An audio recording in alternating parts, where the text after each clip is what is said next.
Pwedeng pwede. Kala ko, puro Amerikano. Pwede ka maglaro dun. Pwede.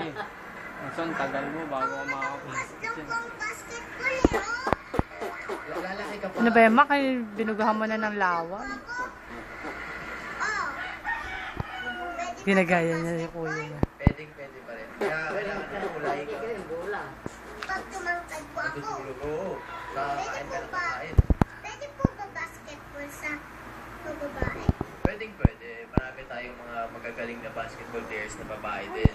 Kaya hindi lang pang lalaki yung basketball. Kaya sa lahat pwede siya. Kala ko po lalaki Mak, wag lang. kang epal si G. Kasi sa barangay namin, puro lalaki yung naglalaro. Pwede Si ka Kaya makasali nga dun, binibidyo ka, matututo nagpapaulan, Marami no? kang matututunan sa basketball. Try ko po. Sige, sige. Ito pa po, may picture Saan pa? pa. Pero bakit wala kayong girlfriend?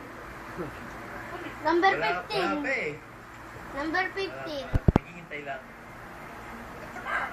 Nanililigawan siguro yan. Edad niyo po ito? Hindi. Sinabi ko 19 years old ako kanina. Ayaw nga pala, kalimutan ko.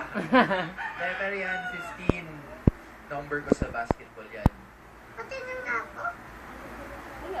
Number 15. Number 3 ata si Gretchen. Kasi nung bata ako naglalaro ako sa Lasal Hills, naubusan ng number. Para si Gretchen, di Naubusan na naman. Si Ate Gretchen, ganun. Naubusan din. Lagi kayo nauubusan. Well, naubusan kasi ng Lagi kayo number kasi yung mga mas mga nakakatanda akong mga player. Sila yung mga unang namimili. Kaya yun ang natira sa akin, 15. Swerte naman. Ikaw, ano number mo? Kung magpa-basketball ka, ano number mo? Kaya Ateneo kasi sila na kaya